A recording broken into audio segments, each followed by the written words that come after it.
Hello दोस्तों, स्वागत है आपका टेक्निकल यूट्यूब चैनल पे। मेरा नाम है अभिषेक। दोस्तों, आज की वीडियो में हम एक बहुत ही कमाल का और बहुत ही कम प्राइस में आने वाले कूलर की बात कर रहे हैं। ठीक है, यहां पर ये जो कूलर रहने वाला है ये 7000 से कम के रेंज का है। ठीक है, मैं 7000 का रेंज भी यहाँ थोड़ा ज्यादा बोल रहा हूँ क्योंकि ये सिर्फ 6189 रुपीज का कूलर है। ये तो 6000 से थोड़ा सा ज्यादा है, 7000 तक ये जा नहीं रहा है। ठीक है, और ये सिंफनी ब्रांड का है। सबसे अच्छी बात ये भी क्योंकि देखो, प्लास्टिक के कूलर्स जब से इंट्रोड्यूस हुए हैं ना, तो इंट्रोड्यूस करने वाली जो ब्रांड थी वो सिंफनी ब्रांड है।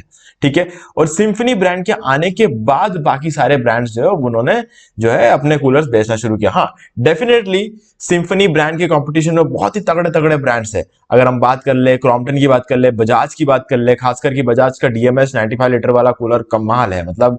और क्रॉम्पटन का जो ऑप्टिमस है 65, क्रॉम्पटन ऑप्टिमस 65 और क्रॉम्पटन ऑप्टिमस 100 लीटर, ये दोनों कूलर जो है ना चैंपियंस है ना। तो सिंफनी का सुमो चैंपियन है। ये सारे जो कूलर्स है ना, एक कंपटीशन हमेशा मार्केट में सबसे कंपिटिटिव कूलर, सबसे ज्यादा बिकने वाले कूलर से जो मैंने अभी नाम लिया। हाँ, ये बात है कि इनकी प्राइसिंग जो है 14,000, 13,000, 14,000 के आसपास इनकी प्राइसिंग रहती है। तो वो एक अलग रेंज ऑफ कूलर्स है इन्हीं सेम ब्रांड्स का। लेकिन अभी हम जिस कूलर की बात कर रहे हैं ये है एक पर्सनल कूलर जो सिंफनी का आता है, और यहां पर आपको एक डिफरेंट कलर देखने को मिलता है। नॉर्मली कूलर्स क्या व्हाइट कलर में होते हैं, लेकिन ये आपको थोड़ा ग्रे कलर में मिलता है, थोड़ा सा अलग लुक है इसका। ठीक है, और इसकी रिजर्वोयर कैपेसिटी 27 लीटर, इसलिए मैंने कहा कि ये एक पर्सनल एयर कूलर है ना। मतलब अगर आप अपने शॉप पे यूज करते हो, आप अपने एक पर्टिकुलर किसी ऑफिस में यूज करते हो, अब पर्सनल एयर कूलर होते हुए भी अब मैं कहूंगा कि आप चाहो तो अपने रूम में भी इस कूलर का यूज कर सकते हो, क्योंकि गाइज इसका एयर थ्रोइंग एरिया जो है ना वो एक पर्सनल एयर कूलर से बड़ा है।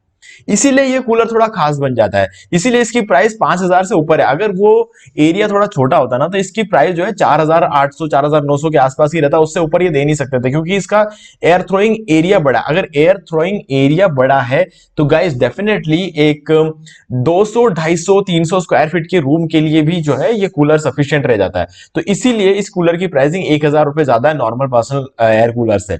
तो मेरे हिसाब से गाइज ये एक बहुत ही अच्छे रेंज में आने वाला एक बहुत ही कमाल का कूलर है, और सिंफनी ब्रांड का भरोसा भी आपको यहाँ पे देखने को मिल जाता है।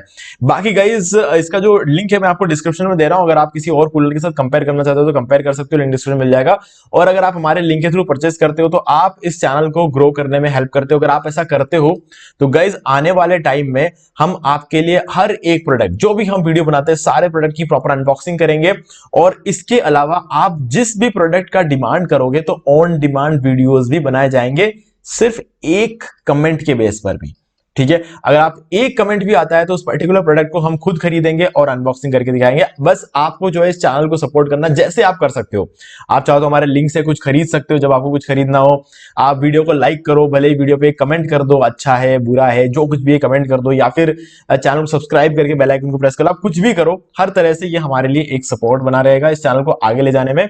तो गाइज अगर ऐसा चलता रहा तो हम जो है बहुत ही जल्दी हर एक प्रोडक्ट की अनबॉक्सिंग करना शुरू करेंगे। ठीक है गाइज, तो चलिए प्रोडक्ट डायमेंशन की बात कर लेते हैं। यहाँ पे 31.7 इसका जो है डेप्थ रहेगा, और इसका विड्थ 45 सेंटीमीटर्स का रहेगा, और इसकी हाइट रहेगी 83.1 सेंटीमीटर्स की, जो कि एक एवरेज डायमेंशंस आपको यहाँ पे देखने को मिल जाएगा। नंबर ऑफ स्पीड्स इसका 3 है, लो मीडियम और हाई। गाइस सिंफनी की बात जब हम करते हैं तो सिंफनी का लो मीडियम और हाई जो स्पीड रहती है वो बाकी कूलर से कंपैरेटिवली थोड़ी सी ज्यादा रहती है। ठीक है, ये हमेशा रहता है। अगर आप भले एक पर्सनल कूलर की बात कर लो, भले टावर कूलर की बात करो, नॉर्मली टावर कूलर्स बनाने वाली जो सबसे बड़ी कंपनी वो सिंफनी है, और कोई भी कंपनी प्रॉपर टावर कूलर्स नहीं बनाते। ठीक है, तो अगर हम पर्सनल एयर कूलर या टावर कूलर की बात कर ले तो इन दोनों ही केसेस में जो है सिंफनी का जो एयर थ्रो कैपेसिटी रहती है वो बाकी लोगों से अच्छी होती है। ठीक है, जो नंबर ऑफ स्पीड जो होता है इसका वो बाकी लोगों से अच्छी होती है, लो मीडियम और हाई तीनों पे बाकी लोगों से अच्छी रहती है। लेकिन जब हम बात करते हैं डेजर्ट कूलर की, तो उस केस में कहीं ना कहीं मैं कहूंगा कि एक स्टेप आगे क्रॉम्पटन के कूलर्स रहते हैं, है ना। क्योंकि क्रॉम्पटन के कूलर्स मुझे सच में मतलब इनका साथ जो एक्सपीरियंस है ना क्रॉम्पटन कूलर्स, बहुत ही कमाल का एक्सपीरियंस है गाइस। मतलब सिंफनी कूलर भी यूज किया है, क्रॉम्पटन भी यूज किया है, डीएमएस 90 भी यूज किया, तो इन सभी चीजों को मैंने पर्सनली अपने घर पे यूज किया हुआ है। ठीक है, घर पे और ऑफिस में। और बाकी अगर हम देखें तो अभी जिस कूलर की हम बात कर रहे थे इसको मैंने शॉप पे चला के देखा। अभी डेफिनेटली हमने इस कूलर को खरीदा नहीं है, मैं ये बात बता रहा हूँ। ठीक है, लेकिन मैंने इसको शॉप पे खुद से एक्सपीरियंस करके देखा, और सिर्फ वही कूलर के मैंने वीडियोस बनाए जो मुझे खुद को शॉप पे अवेलेबल हुए हैं। ठीक है, शॉप पे अवेलेबल हुआ तो मैं उसको क्या चला के देख पाया, उसकी बिल्ड क्वालिटी देख पाया, इसीलिए मैं उसकी वीडियोस बनाया। ऐसे तो और भी बहुत से कूलर्स है जो कि ऑनलाइन अवेलेबल है लेकिन शॉप पे नहीं मिलते, इसलिए मैं उनके वीडियोस नहीं बना पाया। लेकिन क्योंकि जब तक मैं खुद से एक्सपीरियंस नहीं करूंगा ना, मैं उसका वीडियो नहीं बनाऊंगा, क्योंकि मुझे गलत इंफॉर्मेशन नहीं देनी है आपको, इसलिए। ठीक है, अभी इसका वारंटी जो है आपको 1 साल की वारंटी यहाँ पे मिल जाती है। प्राइस मैंने आपको बता दिया 6,190 रुपए। और कंट्रोल टाइप आपको यहाँ पे नॉब देखने को मिल जाता है, इसमें कोई रिमोट अवेलेबल नहीं है।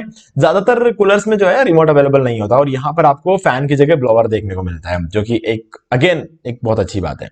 ठीक है, और चलते हैं हम नेक्स्ट पेज में, और यहाँ पर हम देख लेते हैं। ये आपको यहाँ पे कंट्रोल नॉब सबसे ऊपर मिल जाता है, और एडजस्टेबल एयर पैनल्स है। ठीक है, आप इसको जो है मैनुअली इसको एडजस्ट कर सकते हो। और आइस चैम्बर आपको यहाँ पे देखने को मिल जाता है थोड़ा सा नीचे की साइड। नॉर्मल क्रॉम्पटन कूलर्स में हमेशा ऊपर होता है, सिंफनी में आपको जो आगे की साइड देखने को मिलता है, कभी सेंटर में होता है, कभी लेफ्ट में होता है, कभी राइट में होता है, लेकिन आपको आगे की तरफ देखने को मिलता है। ठीक है, कलर आपको इसमें ग्रे मिलता है। ये मुझे सबसे अच्छी बात लगी इस कूलर की कि इसका कलर थोड़ा सा डिफरेंट है।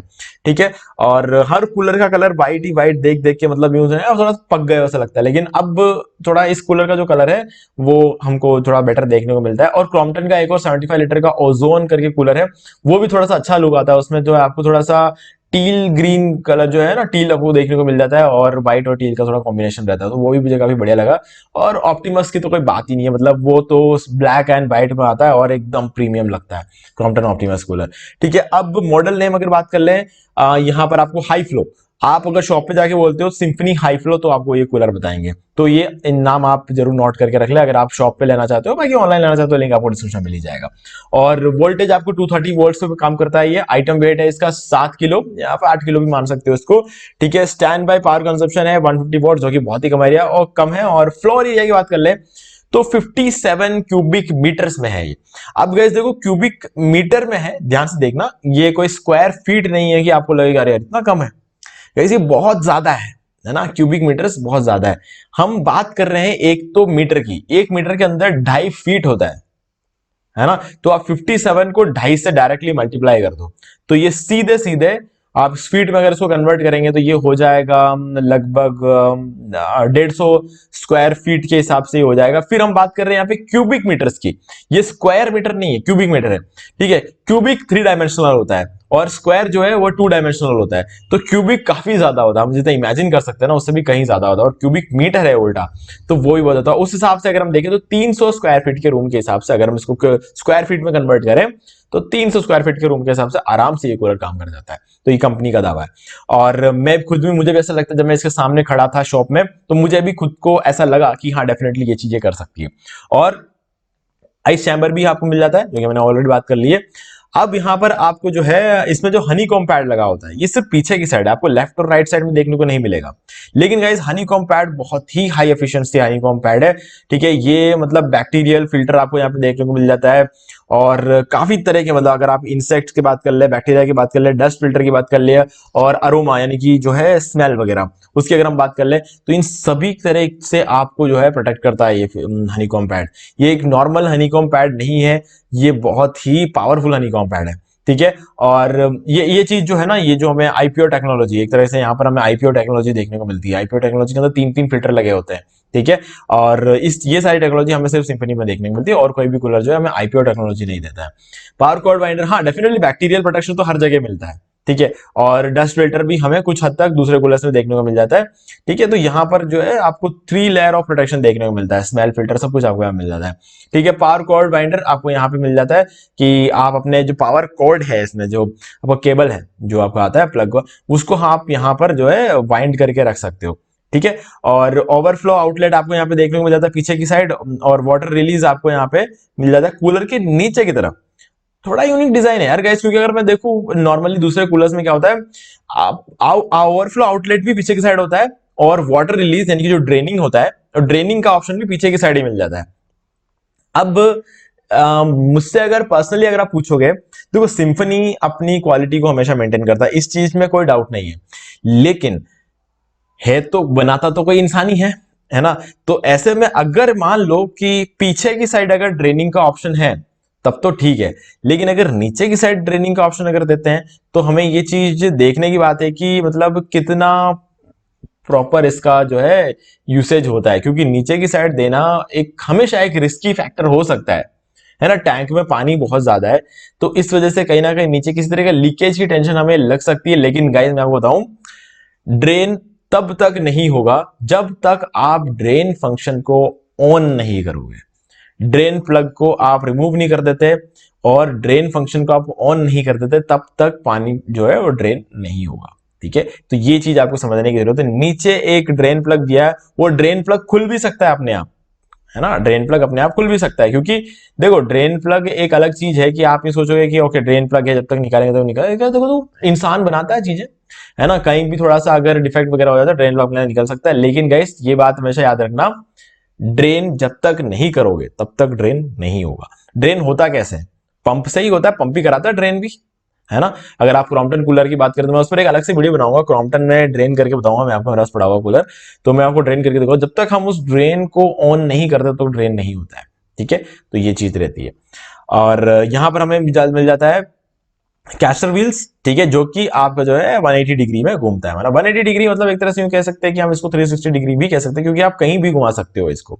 ओके, एक तरह से 360 डिग्री का बहुत सारे मीनिंग होता है। खैर अभी एक बार हम इसको ऐसे मान के चलते हैं कि 360 डिग्री में ये घूमता है, मतलब चारों तरफ घूमता है ना। तो आप इसको जो है कैसे भी घुमा सकते हो, लेफ्ट राइट आगे पीछे ऊपर नीचे, कैसे भी आप इसको घुमाइए, कूलर आपके पीछे पीछे चलेगा अगर आप इसको खींच के लेके चलते हो तो।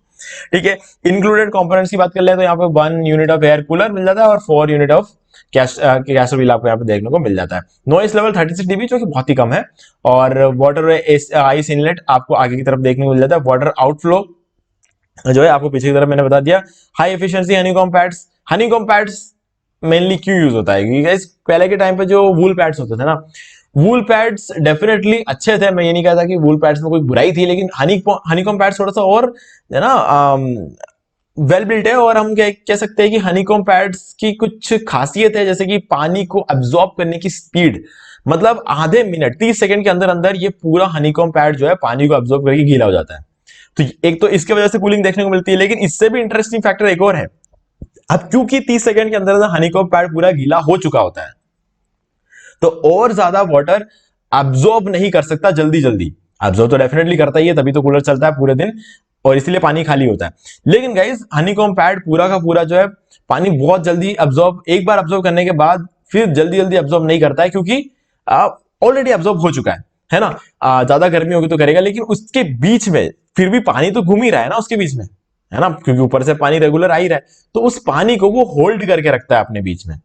अब्सॉर्ब तो करेगा आराम से, धीरे धीरे अब्सॉर्ब करेगा वो। एक बार अब्सॉर्ब करने के बाद फर्स्ट टाइम बहुत तेजी से अब्सॉर्ब कर देता है, उसके बाद जो है जितनी गर्मी ज्यादा होगी उतना जल्दी जल्दी अब्सॉर्ब करेगा ये। अगर गर्मी कम होगी तो जल्दी अब्सॉर्ब नहीं करेगा, लेकिन उस केस में क्या करेगा, ये पानी को अपने बीच में होल्ड करके रखेगा। ये और भी अच्छी बात है, अब्सॉर्ब करने से आपको इतनी ठंडक नहीं मिलेगी जितना होल्ड करने से ठंडक मिलती है। तो ये होल्ड करने की वजह से आपको और भी ज्यादा ठंडक देखने को मिलती है। ठीक है, तो ये एक, इसीलिए हम इसको कहते हैं हाई एफिशिएंसी हनीकॉम्ब पैड्स। ठीक है, ड्रेन प्लग मिल जाता है आपको, और जो है कैस्टर व्हील्स मिल जाता है, और एयर थ्रो है 16 स्क्वायर मीटर्स की। आपको ऐसा लगेगा 16 स्क्वायर मीटर थोड़ा कम है, क्योंकि यहां पर हमने जो है एयर थ्रो की कैपेसिटी नहीं बताई। एयर थ्रो की कैपेसिटी आपको लगभग यहां पे देखने को मिलेगी 45 फीट की एयर थ्रो कैपेसिटी है। ठीक है, यहां पर स्क्वायर मीटर्स में लिखा हुआ है, जो कि स्क्वायर मीटर्स काफी ज्यादा होता है। तो अगर हम यूं देख लें कि 16 स्क्वायर फीट के हिसाब से देखें तो हम ये मान के चल सकते हैं इसका जो डायरेक्ट एक थ्रो में कितना जा सकता है, तो 45 फीट तक का इसका एयर थ्रो रह सकता है। मतलब अगर आप अपने कूलर से 45 फीट दूर रहोगे तो आपको इसकी हवा जो है महसूस होगी। ठीक है, मैं कहूंगा 20 फीट से खड़े रहो, ठंडक मिलेगी, ऐसा बोलूंगा मैं। कि जितना भी कंपनी दावा करती है वहां तक हवा तो आती है, लेकिन इतना दूर जाके कूलर से कोई बैठता भी नहीं है, और इतना दूर जाके बैठने का कोई मतलब भी नहीं है ना। तो 20 फीट के अंदर अंदर अगर आप बैठोगे तो आपको मजा आ जाएगा। चलो अब यहां पर बात कर लेते हैं, लॉन्ग लास्ट एंड एफिशिएंट होता है ये, और डेफिनेटली रहेगा गाइस, क्योंकि देखो कूलर सिम्फनी ब्रांड का है। ठीक है, यहां पर आपको runs on operating cost of fan, fan के ऑपरेटिंग कॉस्ट में ही ये कूलर चल जाता है। ठीक है, ये इतना कम इसका पावर कंजप्शन रहता है। Shock proof and rust proof है। ठीक है, use inside, use it outside, आप अंदर बाहर कहीं भी यूज कर सकते हो इस कूलर को। बस ये है कि रेंज का आपको ध्यान रखना है, क्योंकि एक पर्सनल एयर कूलर है। ठीक है, रिड्यूस चांस ऑफ इन्फेक्शन के कोई चांसेस नहीं होते, क्योंकि इसमें आईपीओ टेक्नोलॉजी, उसके बारे में हम अभी बात करेंगे। ऑल्सो वर्क ऑन इन्वर्टर और पावर, मतलब इन्वर्टर पे आप जो है आप इसको चला सकते हो। अब इसमें क्या क्या चीजें हम देखते हैं। आईपीओ टेक्नोलॉजी का मतलब क्या होता है, देखो सबसे पहले तो आईपीओ टेक्नोलॉजी में आपको हनीकॉम्ब पैड है, हनीकॉम्ब पैड के अंदर PM 2.5 का वॉश फिल्टर है। ठीक है। उसके बाद आपको देखने को मिलता है बैक्टीरिया फिल्टर करेगा, फिर एलर्जी फिल्टर आपको देखने को मिलेगा इसके अंदर, और उसके बाद स्मेल फिल्टर भी लगा हुआ है, ठीक है। और सबसे बाहर इसके डस्ट फिल्टर है। डस्ट फिल्टर इसलिए लगा जाता है ताकि कोई डस्ट हनीकॉम्ब पैड तक ना पहुंच जाए, इसीलिए, ठीक है। तो डस्ट सारा यहीं पे रुक जाएगा, उसके बाद स्मेल फिल्टर आएगा, फिर क्योंकि हम इधर से गिनेंगे इसको, तो स्मेल फिल्टर का, फिर एलर्जी फिल्टर, उसके बाद बैक्टीरिया फिल्टर, और उसके बाद कहीं जाकर एक प्योर हवा हमें बाहर मिलती है। तो इस चीज को हम आई प्योर टेक्नोलॉजी बोलते हैं। सेफ और क्लीन एयर को ब्रीथ करने के लिए हमें ये चीज लगाई गई है इसके अंदर। तो ये एक बहुत ही अच्छी बात है।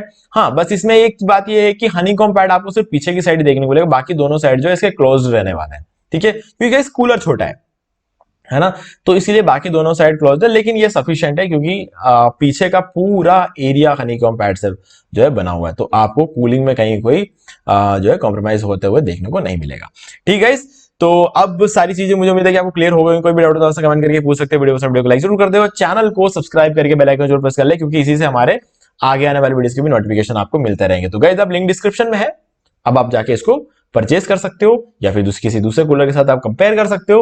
और अगर आपको ऑनलाइन नहीं लेना तो आप डेफिनेटली ऑफलाइन भी जाके खरीद सकते हो। बस उस केस में आप को अगर वीडियो अच्छा लगे तो वीडियो को लाइक जरूर कर देना, क्योंकि इससे हमारे चैनल की भी ग्रोथ होगी, और इसके अलावा जो है हम बहुत जल्दी आपके लिए अनबॉक्सिंग वीडियोस भी लेकर आ पाएंगे। तो दोस्तों, आज वीडियो सिर्फ इतना ही। देखने के लिए आपका बहुत बहुत धन्यवाद।